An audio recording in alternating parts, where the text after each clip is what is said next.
Well, I thought we had a lot of self-inflicted wounds, so to say, but we were able to overcome them. You know, we're aggressive offensively. 100 times out of 100 from that area, I'm taking a shot. Mm-hmm. I'm not taking a knee. I've always been like that, and this was the one time it burned me. You know, and so it's on me. I make the decision whether we take a knee, run the ball, or go for it, and I'm on the phones. My aggressive nature is to go for it. Now, the effect it had on the team at halftime, the first thing I did was grab them and pull them all together. Number one, the game wasn't over. Our emotional, which we don't like to play in emotional, but our emotional set right then by the team is our body language was bad, our emotions were bad. It was almost like the end of the first thing I told them, it ain't the end of the game. We got another half. And, you know, I told them, I said, listen, everything they got is because we gave it to them. When we play and don't give them in the second half, we didn't give them anything. You know, we had a couple turnovers, but our defense was able to step up, and that's part of the game. Meaning, you know, we've prided ourselves as offensively taking care of opportunities when the defense presents them. We didn't do that, but the defense stood their ground, and they understood it don't matter if it's 3-0 or 99 to 100, as long as we make one more play, that's it. And, you know, I'm not into, you know, if we would have lost again, well, the defense played good enough to win. Well, no, they gave up one touchdown on a, you know, in the field goal. The offense gave up one. And that's the mentality that we're taking here in our program that we've taken from day one. You mentioned the emotion, not only the final play of the half, but the kids had just seen one of their teammates get taken off the field. Was it one of those things where you're almost running into the locker room at halftime that came at a good time?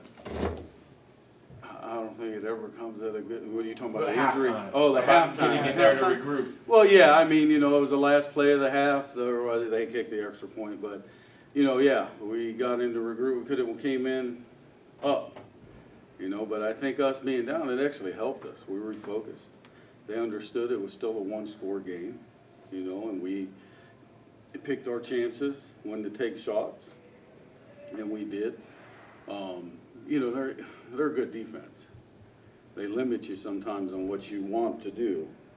I thought our receivers competed, but yeah, the halftime came at the right time. And coming out of the half, the last thing, I mean, I don't think there was, out of the 100 kids, they all said it. I came in to get a break, and normally it's family or win, and all of them win this one for set. And I think that, you know, you never want to see an injury, but, you know, it took our mind off of that last play and refocuses on things that are important, and Savion's health is important to our team and our family.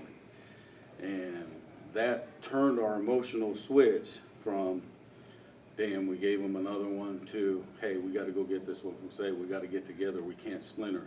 Because that's the first time I see my team all year splinter a little bit, is on that last, what happened in the last 6 seconds of that half. And that's why normally they talk defensively and offensively, then I talk to the whole team. I thought it was important, because I watch body language and things like that. I thought it was important to get them all together. And, you know, I had probably the longest talk because our offense and defensive coordinators and special teams coordinators couldn't get adjustments in, because normally I don't talk that long. But I thought it was important enough to try to get them back together on the same page. And then the emotional switch wasn't from me, it was from the kids that wanted to do something for Savion. Because he's been bad luck with injuries since he's been in high school, and he's a hell of a football player. But, you know, 2 shoulder surgeries, a knee surgery. I hope there's nothing major wrong with his ankle or his leg. He's almost better off with a broken leg than everything torn in his ankle where they got to operate. So we'll have to see what happens. He's as tough a kid as I've ever coached. And I'm not just saying that. I mean, I've seen him, you know, to come through the injuries that he's had and still make it back 100% is a tribute to him and his family, and, you know, how hard and how much he loves football. No update, no indication? No, I mean, it did sound good from the press box. Yeah, well, you know, I'm no doctor. I could have asked my daughter, and I didn't want to get in the way. All I was trying to do was get Savion to relax so they can do things, and, you know, because he was in a lot of pain. So normally when you're in a lot of pain, normally it's the broken bone. But I don't know, I'm no doctor. I'm not gonna sit here and guess. Guys, what does that do for you? I mean, because this is a tough sport, obviously, but you see one of your friends laying down there. Emotionally, what does that do to you? Well, it's tough, especially seeing Savion like that. Like Coach said, he's been battling through so many injuries, and like he's as tough as nails. Like it just sucks to see him go down like that. But man, like it sucks to see him go down. But that really motivated us to go out there and get that win for him. And I wish nothing but the best for him. And I really can't wait to see him because I think he needs us a lot right now. And man, that kid is tough as nails, tough as they come. I can tell you that right now, but I wish the best for him right now, and I just hope he gets well soon. Yeah, just like me and Coach Keller were talking earlier in the week, Savion's the type of kid that if we ask whatever we ask him to do, he's going to do. If we ask him to play guard, he'd probably play guard. He's tough as they come, and you could tell from the run he had, he's giving it all for the team. So I think just going in the locker room knowing that we have to lay it on the line for him, and I know he'll come back stronger than ever. He's a tough kid. For you personally, how tough is it to come off the bench cold like that you did tonight? I mean, I did it last week and it wasn't as good, but I mean, I just know I'm one play away. Me and Coach talk all the time on one play away, and it was kind of nice to come out from halftime because it was kind of like you're starting a game. Like it's not like just coming straight from the sideline. But I'm just staying focused, and I'm always been a team guy, so whatever they need me to do, I'm going to do, from holding PATs to coming into a game. Talk about the touchdown pass to Phillips. What did you see there? And then that's kind of your favorite route to throw, isn't it? Yeah, they're playing cover one. We knew that all week. That's all they're good at play is cover one. I mean, they pride themselves on being good at cover one. So we knew with the matchup that we liked. Coach Keller actually looked at it. Yes. He asked me if I wanted it, if I wanted stone, knowing that I like it. And I said yeah. And I knew if I just put it up anywhere around Shane that he's gonna go up and make a play. Cause I thought in the second half, I told the receivers, I'm just throwing it. I'm going out there, I'm throwing it. They're man to man, and they fought like crazy for me, and they made some hell of a plays, and the line played well. The running backs ran their asses off in the second half. So. Roger, defense comes up with 6 turnovers, only gives up 219 yards. What's going right for you right now on that side of the ball? Well, first and foremost, we're playing with effort. That's the biggest thing, is that if somebody's tired, we got somebody that can go in and get the job done. I think that's the biggest thing. And if we continue effort, we'll make up for a lot of mistakes. You know, for example, he got beat on the double move, but he ran him down. You know, that's effort. That's a big play in that game, even though they went in and scored or whatever it was. But still, they had to work for it. We didn't give them the easy one. You know, but I think the biggest thing is they're playing as a unit. They're 11 as one. They got each other's back. When somebody gets blocked, somebody's there to make a play, and I think that's the biggest thing. And, you know, BMO had 2 turnovers. He had 2. I don't even know who had the other ones. But, you know, if we continue to play that type and win the turnover, now we turned it over offensively, which I wasn't very happy about, but if we can continue to provide scoring opportunities, we're going to get better. I mean, we started 2 guys that have never started a college football game at offensive line today. Stephen Bundy at left tackle and TJ Lou at left guard. And then we brought in Q. And so, you know, it seems like, you know, for the most part, they did okay. Obviously, you know, they run a lot of guys in the box. That's why they play cover one, because they don't want you to run the ball. And I thought at times we did control the line of scrimmage. You know, we had a couple cut mistakes, meaning, you know, when you based everything off the zone, it might be 2 yards, it might be 1 yard, it might be no gain, and then all of a sudden, boom, 20. But you got to stay after it. You can't change what you're doing. All we did at one point in time was change the alignment of the back because we felt they were slanting. So we put the back in the pistol so they couldn't guess where he was going. Obviously, most zone read teams, they got him to the side where, you know, they're running zone that way, looking for the cutback and those things. But you know, we're coming together. I mean, it's a slow process. You know, we'd like to see it happen overnight as coaches, but we're still finding our way. And, you know, the hard part is that we've had some guys that had to sit out of practice because of injury. Shane only practiced 2 days last week. And he came in and made some big plays for us. But he was the last one in. You know, he ran in one time, I think, when somebody didn't go out in their grouping code. They changed grouping code and somebody was getting taped. And he ran on the field a wide receiver. But other than that, he was the last one when we played everybody that was before him until you know, we said, all right, it's time, we gotta give him a chance to see what he can do, and he played. You know, obviously he made 3 big catches for us. Josh, if you can describe that last pick, because that was a really nice play. You're taught to look the ball in, but you're having to concentrate too on where your feet are. What's going through your head at that point? Well, like, the defensive line is, I don't even know what to say about them. Those guys, like, are so great at putting pressure on the quarterback, which forced them out, and that's something we practice, but, like, I got to give it to the defensive line. They heard that quarterback all day long, and just how our defenses ran, like, if we all just do our 111th, if the defensive line does their job, we're going to get picks in the secondary. I believe we have the best secondary in this conference, and when that defensive line does their job, stuff like that happens. Roger, obviously, Zach, in the first half, it looked like he was struggling to push off on that plant foot. Was the plan all along to get Brenton in there some today, or was it something you saw? We didn't know up until game time who we were starting. Obviously, we talked about it. Zach did throw during practice. He didn't seem to have any mechanical flaws, but the bullets weren't flying, so to say.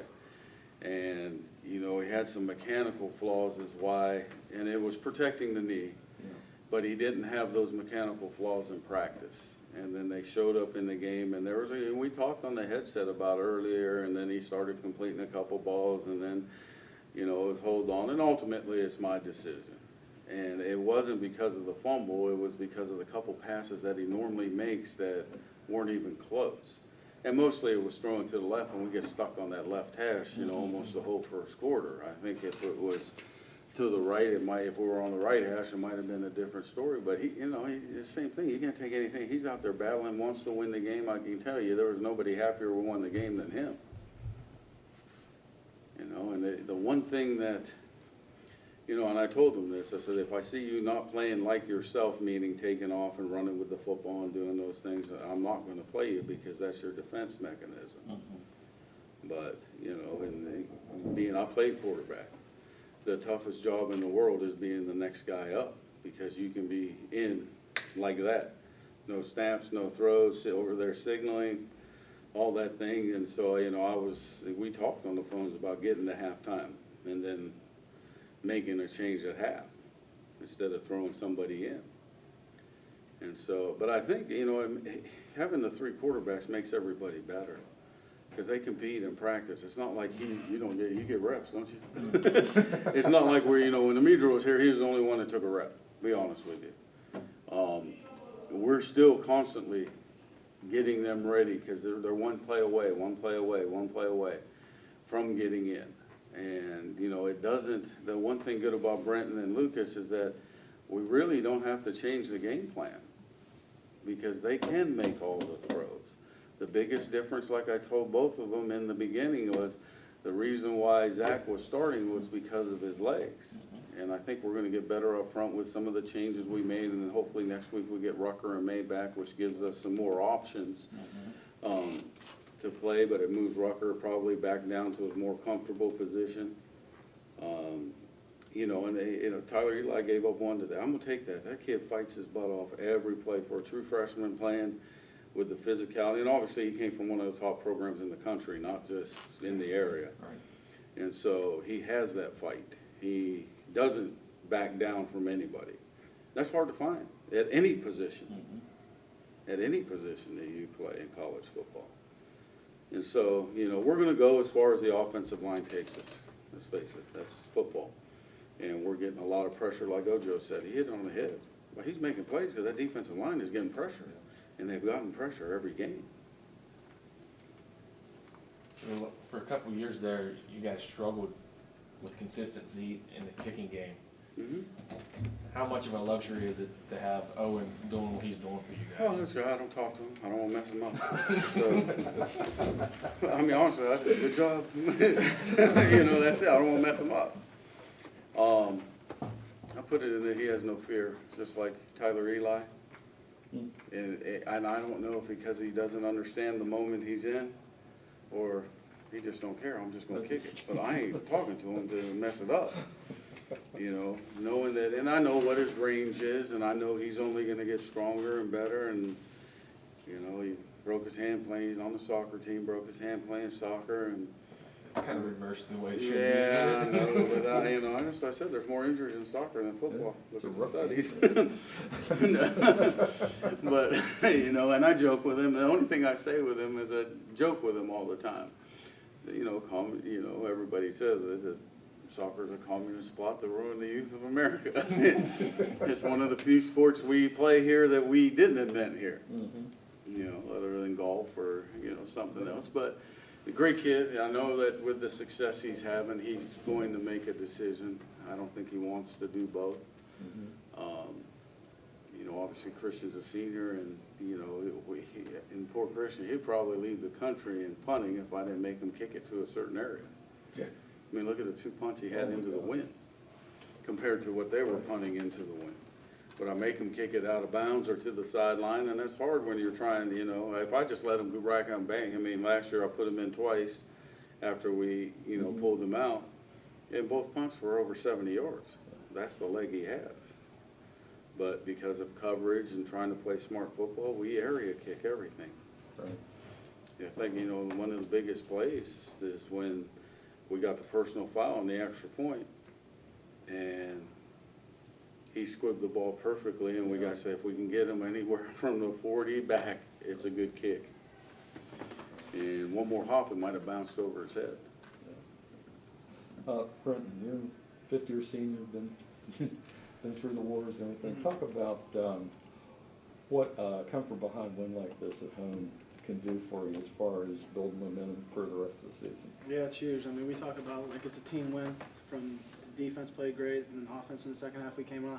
But this is huge coming into probably our tougher point of schedule with the teams we play. But we just got to bet on it. We got to come in tomorrow, look at the film, and just keep getting better. I felt like in the second half we played with energy and a different type of focus, like Coach Waialae said. And I feel like we keep doing this week in and week out, we'll be happy after each week.